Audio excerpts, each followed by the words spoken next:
Elderberry is a plant that has captured human interest for many, many years. This plant usually grows as a large shrub or sometimes a small tree. You can find it across various parts of the world. Europe, North America, and even parts of Asia are its home. The plant produces distinctive dark purple or black berries. These small berries grow in clusters and are the focus of much attention. They have a long history of use, particularly in traditional medicine systems across different cultures. Their very appearance suggests a richness that people have valued for generations. The history of elderberry use stretches back quite far. We are talking about ancient times. Evidence suggests that even prehistoric people knew about and used elderberries. Archaeologists have found elderberry seeds in Stone Age settlements.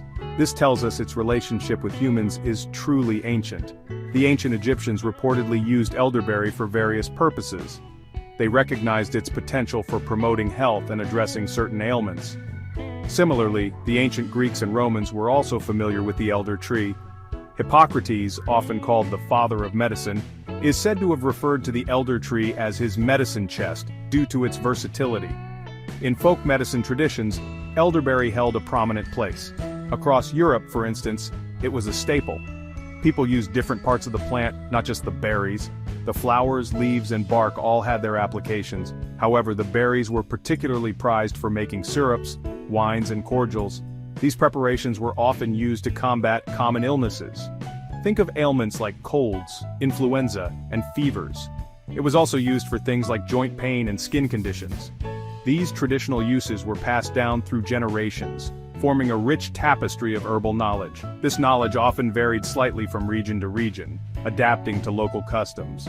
Even today, elderberry remains remarkably popular. Many people are still drawn to this ancient remedy. This is interesting in our modern world of advanced pharmaceuticals. Perhaps it is the allure of something natural, or maybe it is the comfort of a tradition that has stood the test of time. The continued interest has also spurred scientific investigation. Researchers are now looking into the traditional claims. They want to understand if and how elderberry works. This blend of ancient wisdom and modern science keeps elderberry relevant. It ensures its story continues to unfold in the 21st century.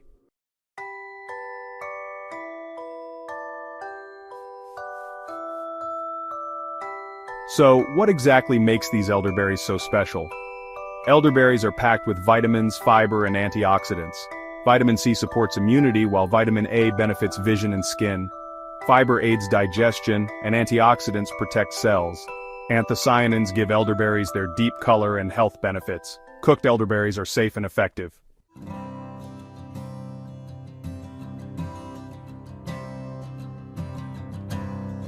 The most common reason people turn to elderberry is for immune system support. Many believe it helps bolster natural defenses, especially during colder months.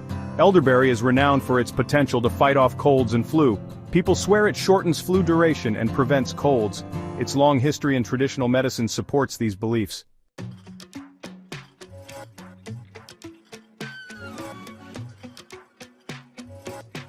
As a medical doctor, I approach supplements with curiosity and scientific skepticism. I believe in evidence-based medicine. Elderberry's popularity piqued my interest. I decided to try it for 30 days. My goal was to observe any noticeable effects. Would my energy levels change? Would I feel any different? This personal trial aimed to provide insights.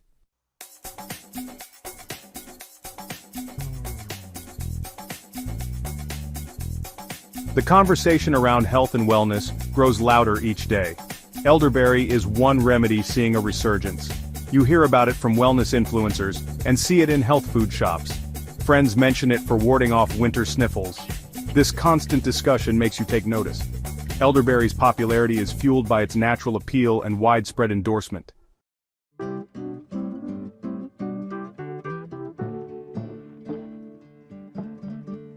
As a medical doctor, my approach to dietary supplements is naturally cautious. The supplement industry is vast and loosely regulated.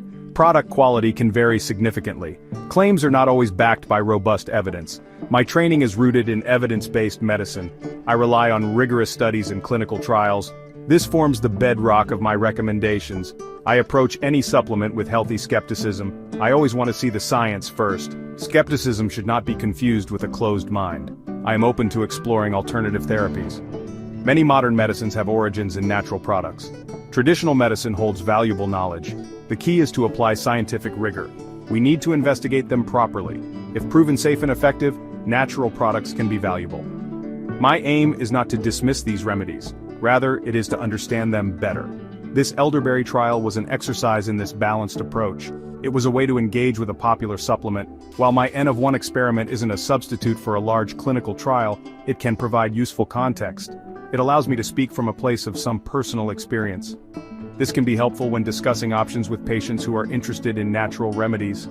It helps bridge the gap between purely theoretical knowledge and practical application.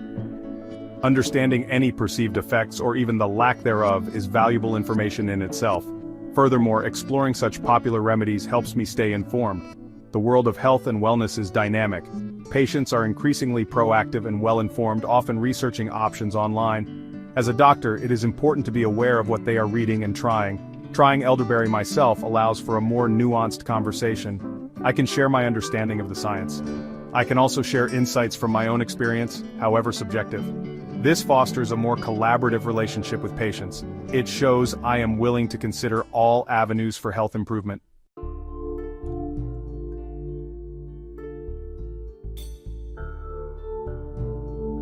The most significant claim associated with elderberry is its ability to boost immune function. This is the primary reason most people reach for it. The marketing often highlights its role in strengthening the body's natural defenses. It is particularly promoted for preventing or mitigating common respiratory infections.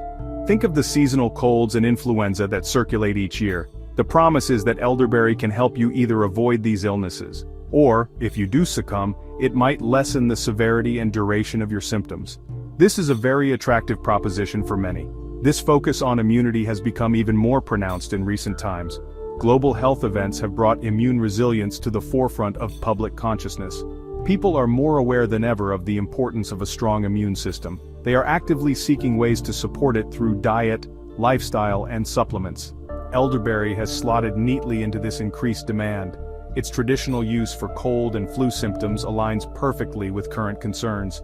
This has amplified its popularity and made it a staple in many household medicine cabinets, especially during autumn and winter. My personal interest in this specific claim was a major driver for the 30-day trial. As a doctor, I encounter patients suffering from colds and flu very frequently. The desire for effective preventative measures is understandable and widespread. I wanted to see if I could perceive any subtle shifts in my own resilience. Would I feel more robust? Would I navigate a month, potentially with exposure to common viruses without succumbing? While I knew this was not a controlled experiment, the subjective experience of immune support was something I aimed to be mindful of throughout the 30 days. Understanding this immune boost promise on a personal level felt important. Scientific studies can provide efficacy data often under specific conditions.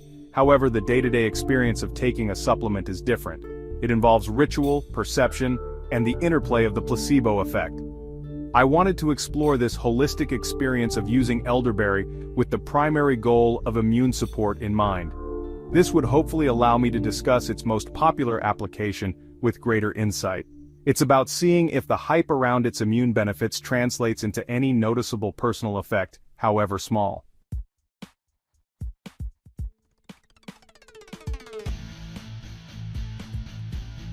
Section 4. The 30-day framework, structuring the personal experiment.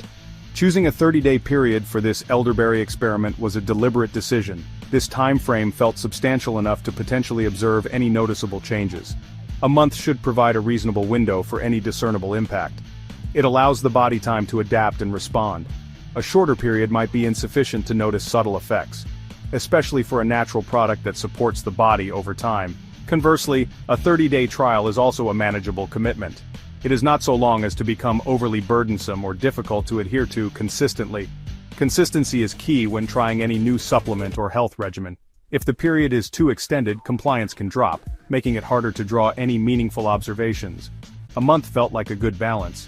It was long enough for a fair assessment of any subjective changes. Yet, it was short enough to maintain daily diligence without it feeling like an overwhelming long-term commitment from the outset. It is crucial to reiterate that this 30-day trial was a personal observational study. It was not by any means a rigorous scientific experiment. There was no control group. I was not blinded to what I was taking. My observations would inevitably be subjective. I understood these limitations from the start. The goal was not to produce scientific data to prove or disprove elderberry's efficacy. Instead, the aim was to document my personal experience. I wanted to share my journey and any perceived changes in a transparent way. Setting this defined time frame also provided a clear structure for the experiment. It gave it a distinct beginning, middle, and end. This structure is helpful for maintaining focus and for documenting experiences systematically.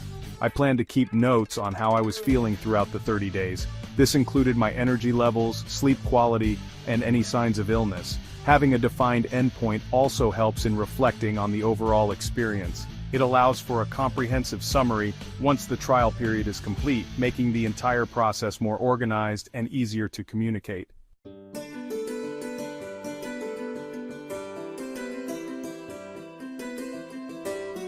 Section 5. Beyond the white coat personal drivers for the elderberry trial.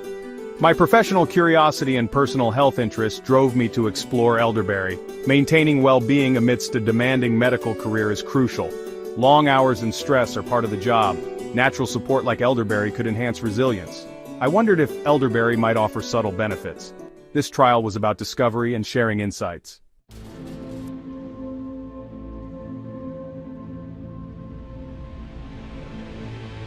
Section 6. Realistic goals anticipating outcomes for my month with elderberry. Going into this 30-day elderberry challenge, it was important to set realistic expectations. I was not anticipating any miraculous transformations or overnight changes. Natural supplements, when they do work, typically offer more subtle support. My primary hope was to observe any gentle shifts in my overall well-being. This could include things like my daily energy levels, or perhaps a general feeling of robustness or vitality. These are subjective measures, but still valuable in a personal trial. Another area of interest was my resilience to minor infections. Or if I did catch a slight cold, would it be milder or shorter than usual? My goal was not to prove elderberry as a wonder drug. It was simply to experience it and report honestly on any perceived effects, positive, negative, or neutral.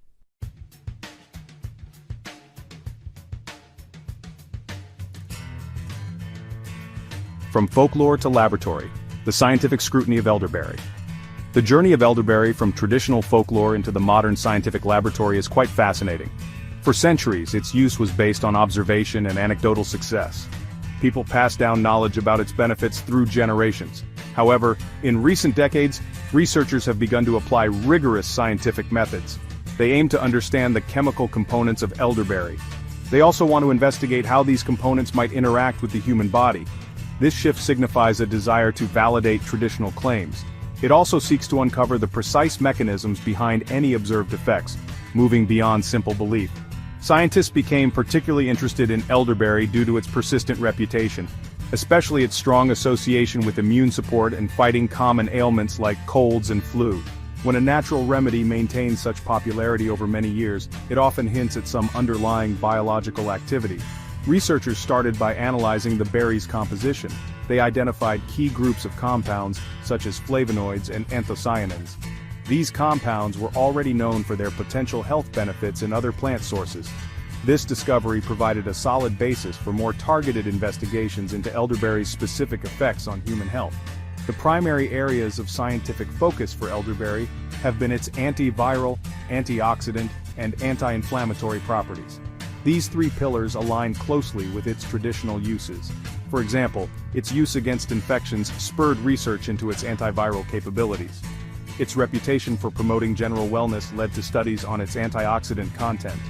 The traditional application for soothing ailments pointed towards potential anti-inflammatory actions. Scientists design experiments to test these properties. They use cell cultures, animal models, and, importantly, human clinical trials to gather evidence and understand how elderberry might work. It is important to acknowledge that studying natural products like elderberry presents unique challenges. Unlike single-compound pharmaceutical drugs, elderberry contains a complex mixture of many different phytochemicals. These compounds might work synergistically, meaning their combined effect is greater than the sum of their individual effects. This complexity makes it difficult to isolate one single active ingredient. Research is ongoing, and while some traditional uses are finding support in scientific literature, not all claims are definitively proven. Science is a process of gradual discovery and refinement.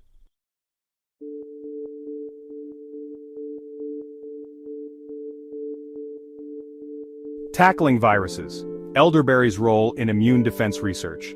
Elderberry is studied for its antiviral effects, particularly against influenza and common cold viruses.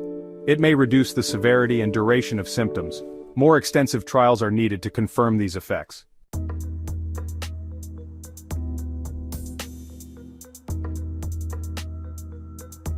A wealth of antioxidants. Understanding elderberry's protective compounds. Elderberries are notably rich in antioxidants, which are substances that can protect your cells against damage.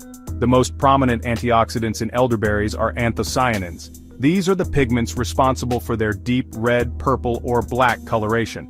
Anthocyanins belong to a larger group of plant compounds called flavonoids, known for their health-promoting properties. Besides anthocyanins, elderberries also contain other antioxidant compounds. These include various phenolic acids and flavonols like quercetin and rutin. This diverse array of antioxidants contributes to the berry's overall protective capacity within the body. To understand the importance of antioxidants, we need to consider oxidative stress. This is a natural process that occurs in the body. It results from an imbalance between free radicals and antioxidants. Free radicals are unstable molecules that can damage cells, proteins, and DNA. While some free radical production is normal, excessive levels can lead to oxidative stress. This condition is implicated in the aging process. It is also linked to the development of various chronic diseases. These include heart disease, certain types of cancer, and neurodegenerative disorders like Alzheimer's disease. Numerous laboratory studies have demonstrated the potent antioxidant activity of elderberry extracts. Scientists often use tests like the Oxygen Radical Absorbance Capacity, ORAC, assay. This measures the antioxidant power of foods and supplements. Elderberries consistently score very highly on such tests, indicating a strong ability to neutralize free radicals. Some research has also looked at biomarkers of oxidative stress in humans. These studies explore whether consuming elderberry can reduce these markers, suggesting a protective effect at a cellular level. This antioxidant strength is a key factor in its health-promoting reputation.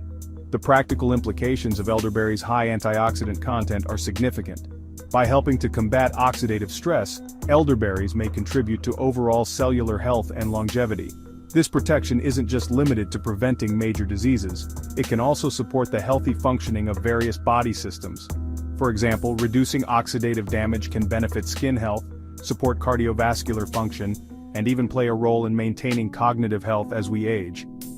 While more direct human studies are needed, the antioxidant profile of elderberry strongly suggests a beneficial role in a health-conscious diet.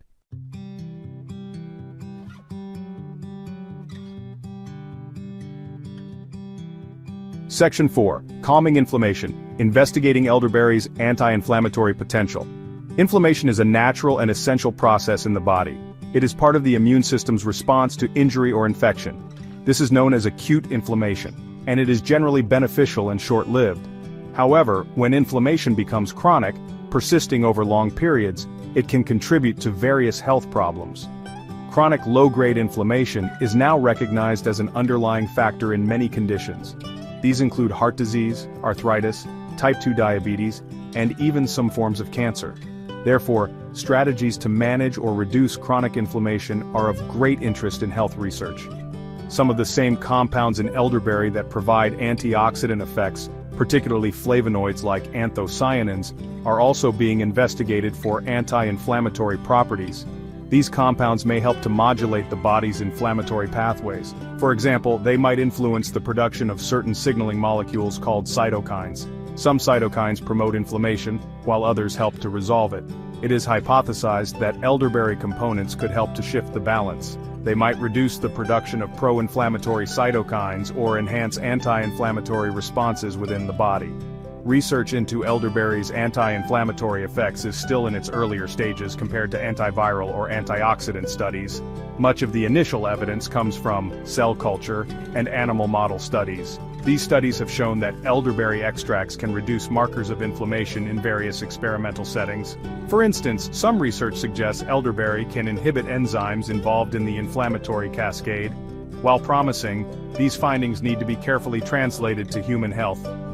Human clinical trials are necessary to confirm whether these effects occur in people, and at what dosages.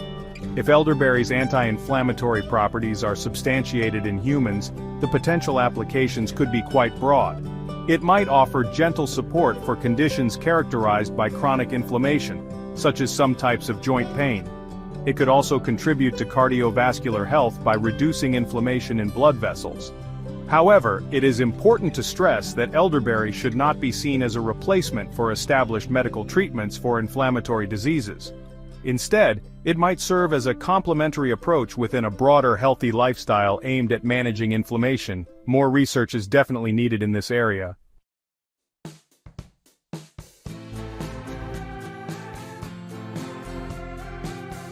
Section 5. Exploring further avenues, other health aspects linked to elderberry. While immune support, antioxidant activity, and anti-inflammatory potential are the most researched aspects of elderberry, scientific curiosity extends to other areas too. Some preliminary research and traditional usage patterns hint at wider benefits. For example, there is some interest in elderberry's potential role in cardiovascular health. This is partly linked to its antioxidant and anti-inflammatory effects, which are known to be beneficial for the heart and blood vessels. Some studies have explored if elderberry could influence factors like blood pressure or cholesterol levels, though results are not yet conclusive. Another area that sometimes emerges in discussions about elderberry is skin health. The high antioxidant content, particularly vitamin C and anthocyanins, is thought to be beneficial for the skin. Antioxidants can help protect skin cells from damage caused by UV radiation and environmental pollutants. This damage contributes to premature aging, such as wrinkles and age spots. While direct research on elderberry specifically for skin applications is limited, its general antioxidant properties suggest a potential supportive role. Some topical preparations even include elderberry extract for these very reasons. Historically, different parts of the elder plant, not just the berries, were used for various medicinal purposes. Elderflowers, for instance, have their own distinct traditional uses and chemical profile. They are often used to make teas and cordials. They are reputed to have diaphoretic properties, meaning they can induce sweating, which was considered beneficial during fevers. Elderflower extracts are also sometimes investigated for their own anti-inflammatory and antioxidant effects. This highlights that the elder plant as a whole offers a range of compounds that could be beneficial, beyond just the berries themselves. It is crucial to reiterate that these other potential benefits are generally supported by less robust scientific evidence compared to the immune-related claims. Many of these areas are still in the very early stages of research, relying on traditional anecdotes or preliminary laboratory findings. Much more rigorous investigation, including well-designed human clinical trials, is required. This is needed to substantiate these additional health claims and understand the specific mechanisms involved. For now, they remain interesting possibilities rather than confirmed benefits for most people.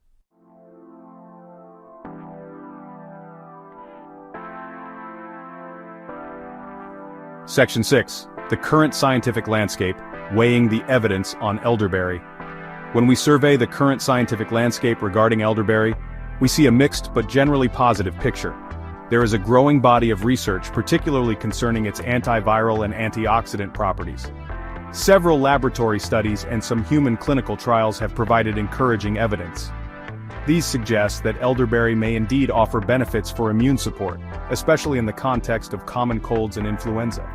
The high concentration of beneficial phytochemicals, like anthocyanins, provides a plausible biological basis for these observed effects, which is always encouraging for researchers. However, it is also important to acknowledge the variability and limitations within the existing research. Many human trials on elderberry have been relatively small in scale. This means their findings, while positive, need to be replicated in larger, more diverse populations to increase confidence. Furthermore, the specific elderberry preparations used in studies can differ significantly. This includes the type of extract, the concentration of active compounds, and the dosage. This makes it challenging to compare results across studies or to make universal recommendations that apply to all commercially available elderberry products. The quality and preparation of elderberry supplements are critical factors. As mentioned earlier, raw or improperly prepared elderberries can contain compounds that may cause adverse effects. Reputable manufacturers will use processing methods such as cooking to ensure safety and maximize the bioavailability of beneficial compounds. When choosing an elderberry product, it is wise to opt for those from trusted brands that provide clear information about their sourcing and manufacturing processes. Standardization of extracts, where the concentration of key active compounds like anthocyanins is guaranteed, can also be beneficial for consistency. In conclusion, the scientific evidence for elderberry is promising, particularly for its role in supporting the immune system against certain viral infections and for its antioxidant capacity. It is not a miracle cure, but it appears to be a valuable natural remedy with a good safety profile when prepared correctly. More high-quality, large-scale human clinical trials are still needed to solidify its place in evidence-based medicine and to provide clearer guidelines on dosage and specific applications. For now, it remains an intriguing option for those seeking natural ways to support their health.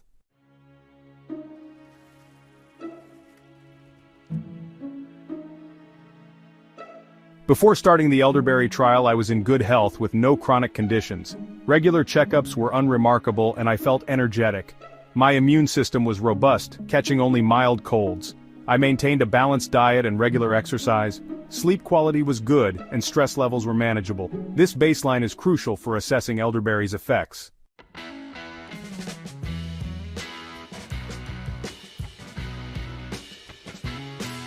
With my baseline health established, the next step was to choose the elderberry supplement itself. The market offers a wide variety of options. You can find elderberry in syrups, gummies, capsules, lozenges, and even teas. After some consideration, I opted for a reputable brand of elderberry syrup. I chose syrup because it is a traditional form. It also often allows for flexible dosing if needed. The recommended dosage on the label was a specific amount daily, which I resolved to follow precisely for the entire 30-day period.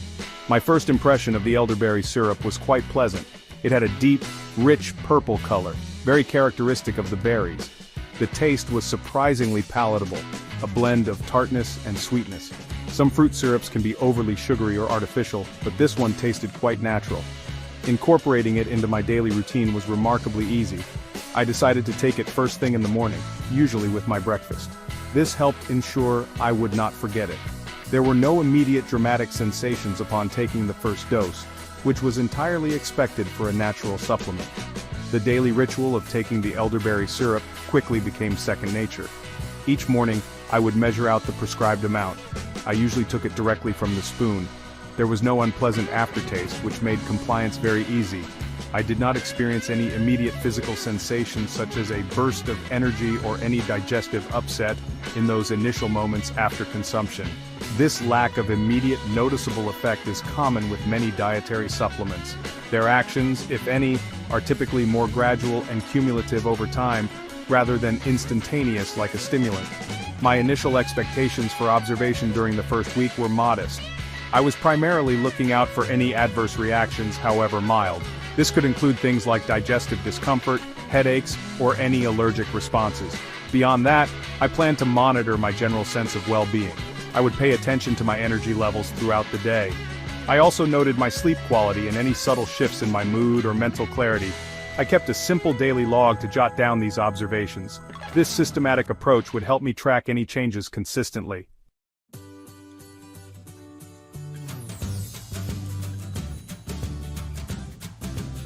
During the first few days of taking the elderberry syrup, I noticed very little out of the ordinary. Life continued as usual and my body felt much the same as it did before I started. There were no sudden bursts of energy, nor any feelings of sluggishness. My digestion remained perfectly normal, with no signs of upset or intolerance to the new supplement. This lack of immediate, dramatic effect was largely anticipated. Natural supplements often work subtly, supporting the body's systems rather than jolting them into a new state. As the first week progressed, I continued to monitor myself closely.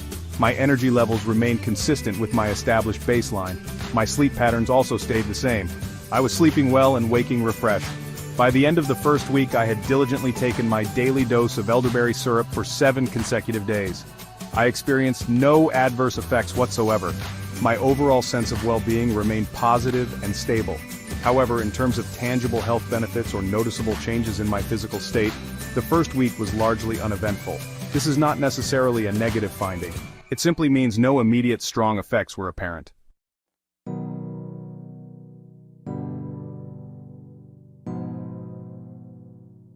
As I moved into the second and third weeks of my elderberry regimen, the daily dose became an entirely normal part of my morning. It was no longer something I had to consciously remember, it was simply integrated into my routine. The syrup continued to be palatable, and I experienced no boredom or aversion to taking it. During these middle weeks, I did begin to perceive a subtle, though very subjective shift in my overall energy levels. It was not a dramatic surge of energy, like one might get from caffeine. Rather, it felt more like a sustained level of alertness and less of an afternoon slump on some days. I found myself feeling perhaps a little more consistently on throughout my working day. The immune system check-in during weeks 2 and 3 remained somewhat inconclusive, though perhaps in a positive way. I continued to feel well and did not succumb to any colds or other minor illnesses. Despite potential exposures, I remained healthy. It is impossible to say definitively if the elderberry played a protective role. In terms of my subjective feelings of well-being, things remained positive. The subtle increase in sustained energy was the most noteworthy observation from weeks 2 and 3. The experience continued to be straightforward and without any adverse events.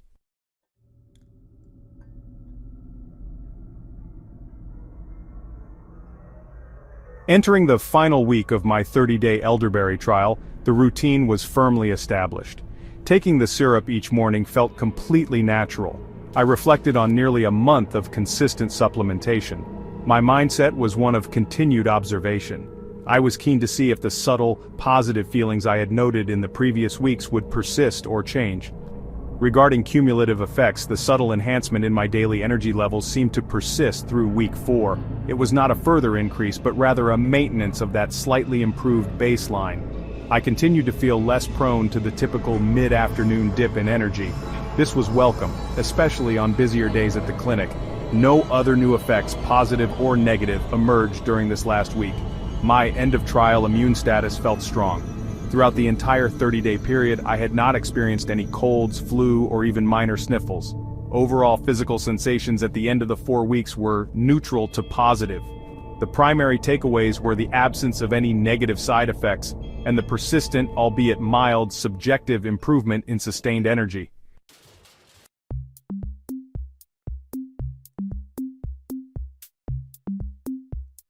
Now, with the 30-day elderberry regimen complete, I took some time to thoroughly review my daily log. Reading back through these entries, the most consistent pattern that emerged was the remark about sustained energy levels, particularly from the second week onwards. There were no notes indicating sudden spikes or crashes, but rather a more even keel throughout the day. Another clear pattern was the complete absence of any adverse effects. The challenge with any personal experiment like this is, of course, subjectivity. It is impossible to completely rule out the placebo effect.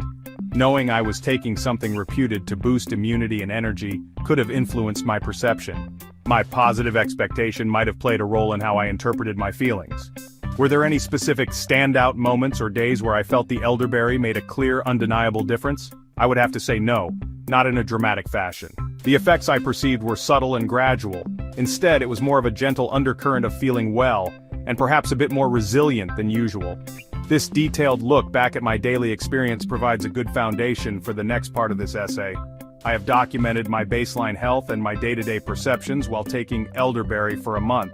These personal anecdotal findings are interesting and set the stage for comparing my experience with the broader scientific literature and expert opinions on elderberry.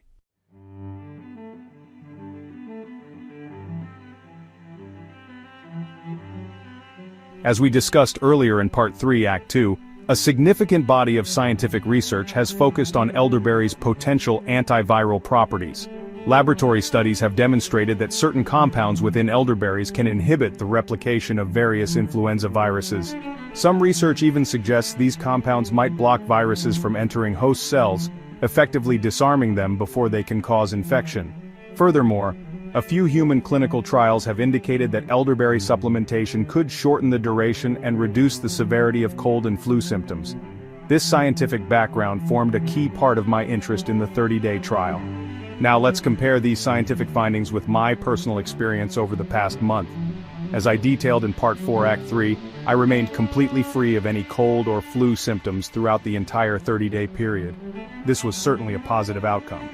On the surface, this personal observation seems to align quite nicely with the scientific research suggesting elderberry's protective or immune supportive effects against common respiratory viruses. However, it is crucial to interpret this personal experience with a healthy dose of scientific caution. The fact that I did not get sick during the 30-day trial does not, in itself, prove that the elderberry supplement was the definitive cause. Many other factors could have contributed to my continued good health. Therefore, while my anecdotal experience of remaining illness-free is consistent with some of the positive research on elderberry's antiviral properties, it cannot be considered conclusive proof of its efficacy in my specific case.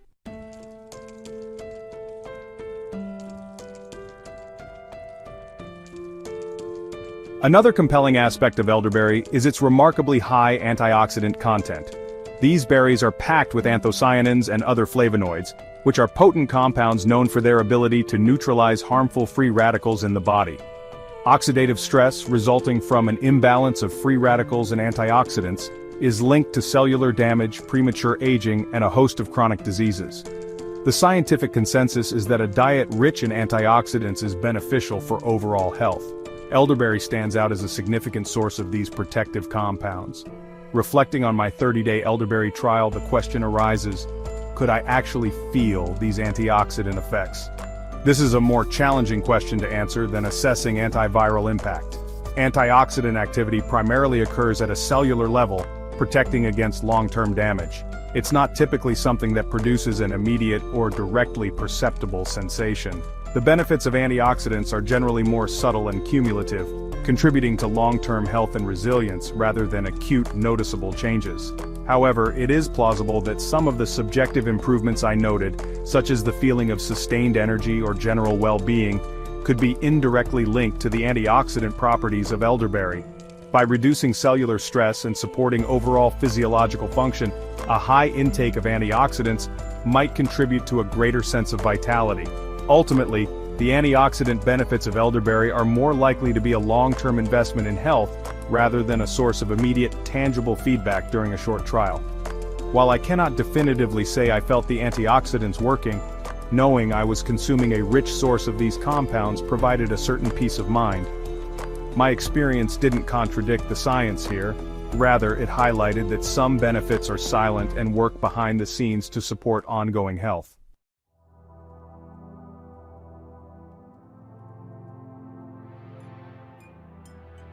During my 30-day elderberry trial, I noticed a subtle improvement in my energy levels, particularly in the afternoons.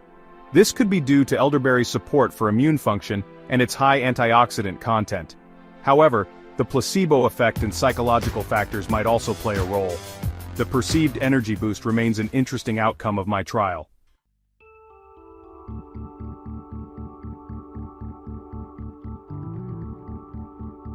Elderberries contain anthocyanins, which may reduce inflammation. Chronic inflammation is subtle and hard to measure without biomarkers. My 30-day trial showed no noticeable changes, likely due to my good baseline health. Objective tests are needed to validate elderberry's effects.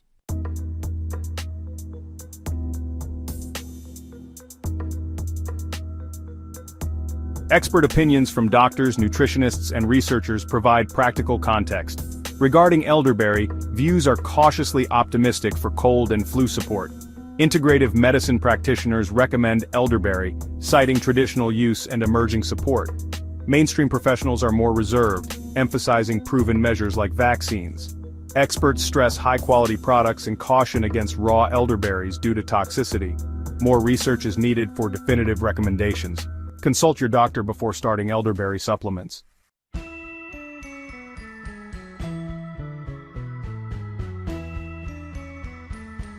Reflecting on my 30-day elderberry trial, the journey has been one of aligning personal, subjective observations with the more objective world of scientific research and expert consensus. My experience of remaining illness-free and perceiving a subtle uplift in sustained energy levels seems to resonate, at least partially, with some of the scientific literature suggesting antiviral and general wellness benefits for elderberry. The absence of any adverse effects also aligns with the general safety profile of properly prepared elderberry products, which is a positive and important finding from a personal trial perspective. However, it is paramount to underscore the inherent limitations of an N-of-1 experiment like mine.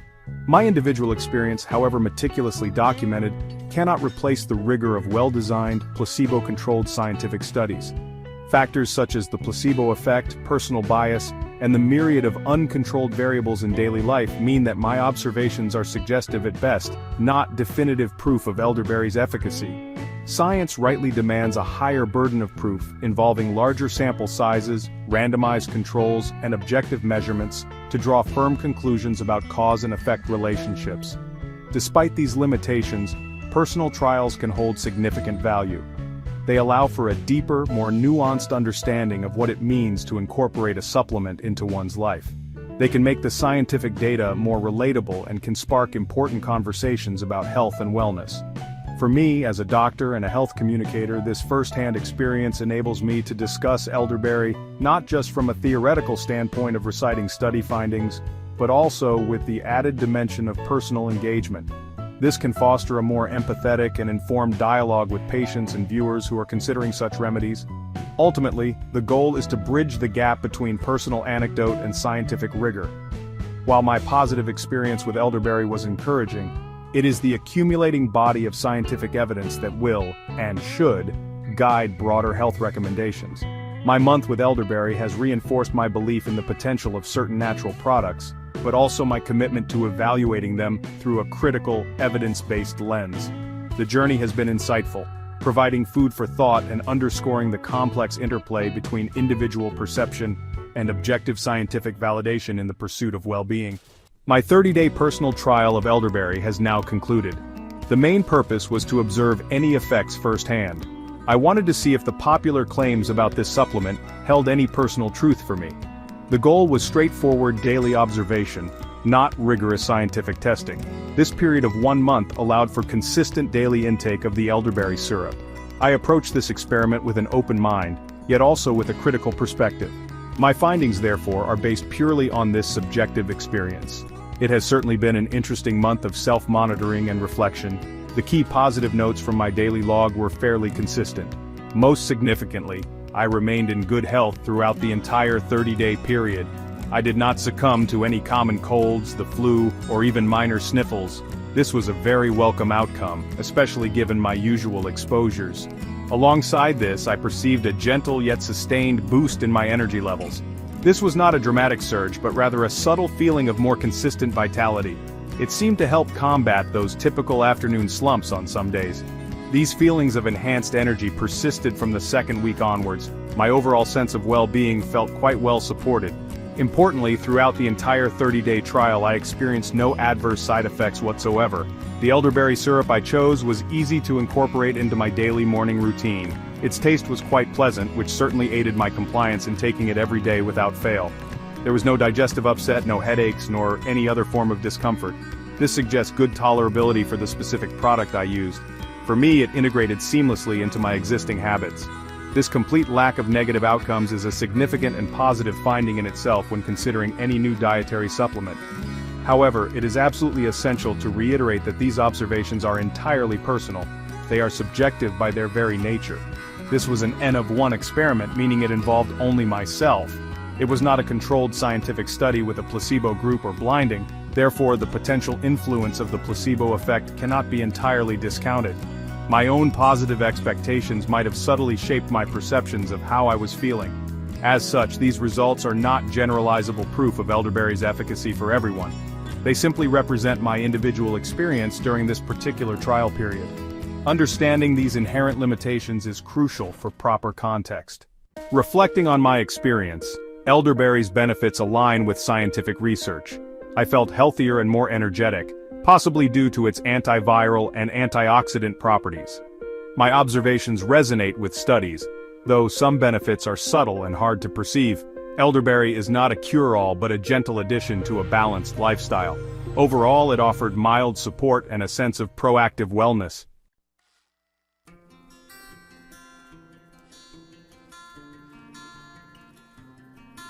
Would I recommend elderberry to others? Yes, for certain individuals and situations. It can support the immune system, especially during colder months. Useful for frequent travelers facing environmental stressors. Choose high-quality products and follow dosage instructions. Consult your doctor if you have health conditions or are pregnant. Elderberry is a complement, not a replacement for a healthy lifestyle.